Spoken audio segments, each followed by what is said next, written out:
Ola, son Olga, dende a Biblioteca do IES Poeta Díaz Castro e acompañada desta estrela maravillosa que a nosa Rosalía imos contribuir a conmemorar que ela nos axuda a entender moitas cousas. E di: aqués que ten fama de honrados na vila roubárome tanta brancura que eu tiña, botáronme estrume nas galas dun día, a roupa de cote puñeron en tiras. Nin pedra deixaron en donde eu vivira, sin lar, sin abrigo, morei nas curtiñas, ao raso cas lebres dormín nas campías, meus fillos, meus anxos, que tanto eu quería. Morreron ca fame que tiñan, quedei deshonrada, muchárome a vida, fixéronme un leito de toxos e silvas, e en tanto raposos de sangue maldita, tranquilos nun leito de rosas dormían. Salvádeme, oh xuíces, berrei, tolería, de min se mofaron, vendeume a xustiza. Bon Dios, axudaime, berrei aínda, tan alto que estaba, bon Dios non me oíra. Entonces caloba doente ou ferida, dun salto con rabia pillei a fouciña, rondei pase niño, nin as ervas sentían, e a lúa escondíase e a fera dormía, cos seus compañeiros en cama mullida. Mireinos con calma e as mans estendidas, dun golpe, dun sollo, deixeinos en vida. E ao lado, contenta, senteime das vítimas, tranquila, esperando pola alba do día. E entonces cumpreuse a xustiza. Eu neles e as leixes na man que os ferira. O poema que eu vou ler leva por título Castellanos de Castilla. Castellanos de Castilla, tratade ben os gallegos, cando van como rosas, cando ven como negros. Cando foi, iba sorrindo, cando veu, viña morrendo a luciña dos meus ollos, o amantiño do meu peito. Aquel máis que neve branco, aquel de dosuras cheo, aquel por quen eu vivía, e sin quen vivir non quero. Foi ca Castilla por pan, e saramagos lle deronlle fel por bebida, peniñas por alimento. Deronlle, en fin, canto amargo ten a vida no seu seo. Castellanos, castellanos, tendes corazón de ferro. Ai, no meu corazonciño xa non pode haber contento, que está de dolor ferido, que está de loito cuberto. Ola, o meu nome é Iria e vou recitar a Xustiza pola man para conmemorar este día de Rosalía. Aqués que ten fama de honrados na vila roubáronme tanta brancura que eu tiña, botáronme estrume nas galas dun día, a roupa de cote puxeron mentiras, nin pedra deixaron en donde eu vivira, sin lar, sin abrigo, morei nas curtiñas, ao raso coas lebres dormín nas campías, meus fillos, meus anxos, que tanto eu quería, morreron, ca fame que tiñan. Quedei deshonrada, murcharonme a vida, fixeronme un leito de toxos e silvas. E en tanto, os raposos de sangre maldita, tranquilos nun leito de rosas dormían.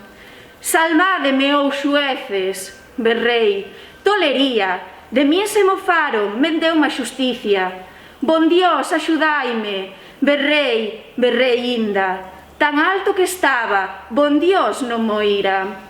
Entonces, caloba doente ou ferida, di un salto con rabia pillei a fouciña. Rondei pase niño, nin as ervas sentían, e a lúa escondíase e a fera dormía cos seus compañeiros en cama mullida.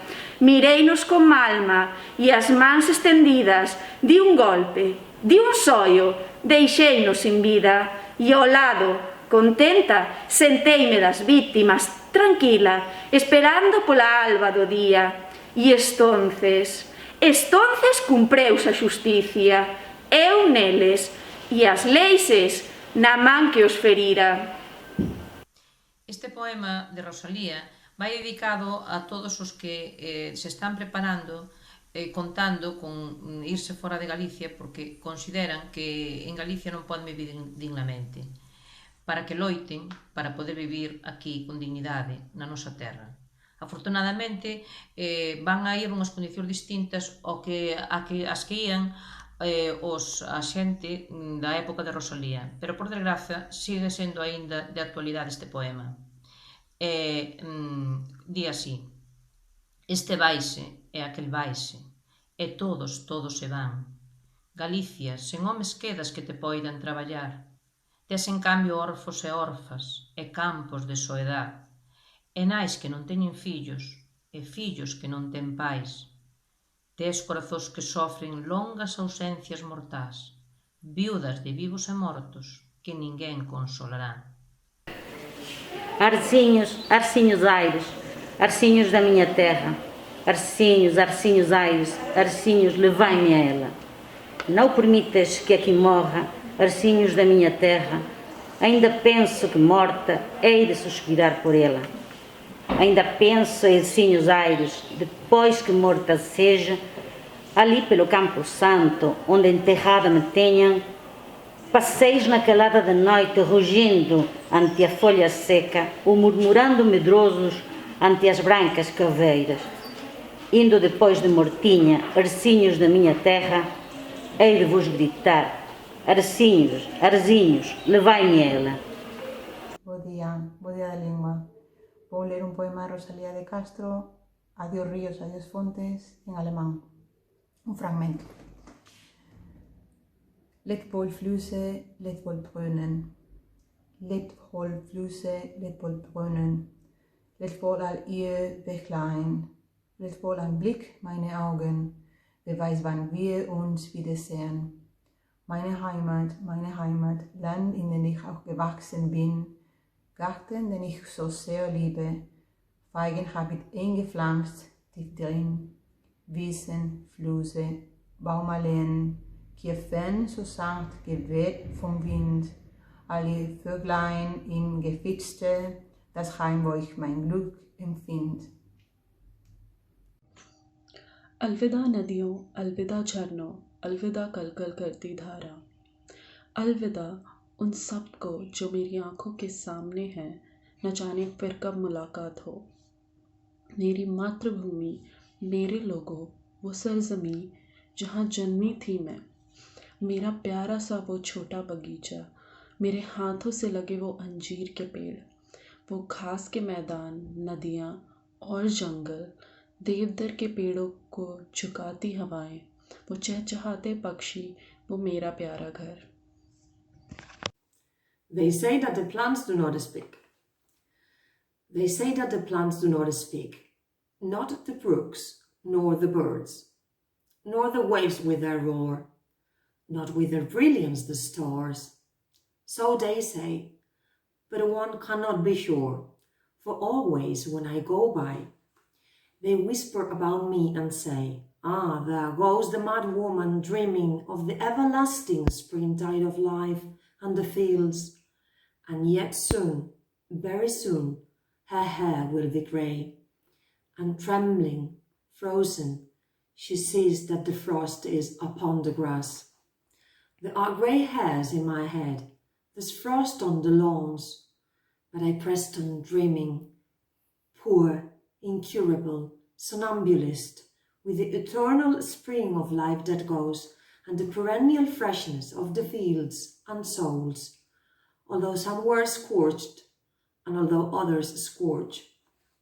Stars and fountains and flowers will not murmur of my dreams. Without them, neither can one admire, nor can one live without them. Paseándome un día por las afueras de la ciudad, hallé una pequeña cartera que contenía esta carta. Parecióme de mi gusto, no por su mérito literario, sino por la intención con la que ha sido escrita, y por eso me animé a publicarla. Perdóneme la desconocida autora esta libertad, en virtud de la analogía que existe entre nuestros sentimientos. Las literatas, carta a Eduarda. Querida Eduarda, ¿seré demasiado cruel al empezar esta carta diciéndote que la tuya me ha puesto triste y malhumorada? ¿Iré a parecerte envidiosa de tus talentos o brutalmente franca? No, 1000 veces no, Eduarda. Aleja de ti tan fatal tentación. No publiques nada y guarda para ti sola tus versos y tu prosa, tus novelas y tus dramas. Que ese sea un secreto entre el cielo, tú y yo. Dirás que trato esta cuestión como la del matrimonio, que hablamos mal de él después que nos hemos casado. Mas puedo asegurarte, amiga mía, que si el matrimonio es para nosotras una necesidad impuesta por la sociedad, las musas son un escollo y nada más. Pero sobre todo, amiga mía, tú no sabes lo que es ser escritora. Serlo como George Sand vale algo, pero de otro modo, qué continuo tormento. Por la calle te señalan constantemente, y no para bien, y en todas partes murmuran de ti. Si vas a la tertulia y hablas de algo de lo que sabes, te llaman bachillera. Dicen que te escuchas a ti misma. Si guardas una prudente reserva, qué fatua, qué orgullosa. Si te haces modesta y por no entrar en vanas disputas dejas pasar desapercibidas las cuestiones con las que te provocan, ¿en dónde está tu talento? Ni siquiera sirves para entretener a la gente con una amena conversación. Si te agrada la sociedad, pretendes lucirte. Quieres que se hable de ti. Si vives apartada del trato de gentes, es que te haces la interesante. Estás loca. Te pasas el día en deliquios poéticos y la noche contemplando las estrellas como Don Quijote. Las mujeres ponen en relieve hasta el más escondido de tus defectos. Y los hombres no cesan de decirte, siempre que pueden, que una mujer de talento es una verdadera calamidad. Sobre todo los que escriben y se tienen por graciosos. Pero es el caso, Eduarda, que los hombres miran a las literatas peor que mirarían al diablo. Y ese es un nuevo escollo que debes temer tú que no tienes dote. Únicamente alguno de verdadero talento pudiera, estimándote lo que vales, despreciar necias y aun erradas preocupaciones. Pero hay de ti entonces. Ya nada de cuanto escribes es tuyo. Tu marido es el que escribe y tú la que firmas. Por lo que a mí respecta, se dice muy corrientemente que mi marido trabaja sin cesar para hacerme inmortal. Versos, prosa, bueno o malo, todo es suyo, pero sobre todo lo que les parece menos malo. Y no hay principiante de poeta ni hombre sesudo que no lo afirme. Pero ¿cómo creer que ella puede escribir tales cosas? Una mujer a quien ven todos los días, a quien conocen desde niña, a quien han oído hablar y no andaluz, sino lisa y llanamente. Puede discurrir y escribir cosas que a ellos no se les han pasado nunca por las mientes, y esos que han estudiado y saben filosofía, leyes, retórica, poética, etc. Imposible, no puede creerse. Todo esto por lo general me importa poco, Eduarda. Hay veces, sin embargo, que me ofende y lastima mi amor propio. Y aquí otro nuevo tormento que debes añadir a los ya mencionados. He aquí, bosquejada, deprisa y a grandes rasgos, la vida de una mujer literata. Lee y reflexiona. Espero con ansia tu respuesta, tu amiga Nicanora.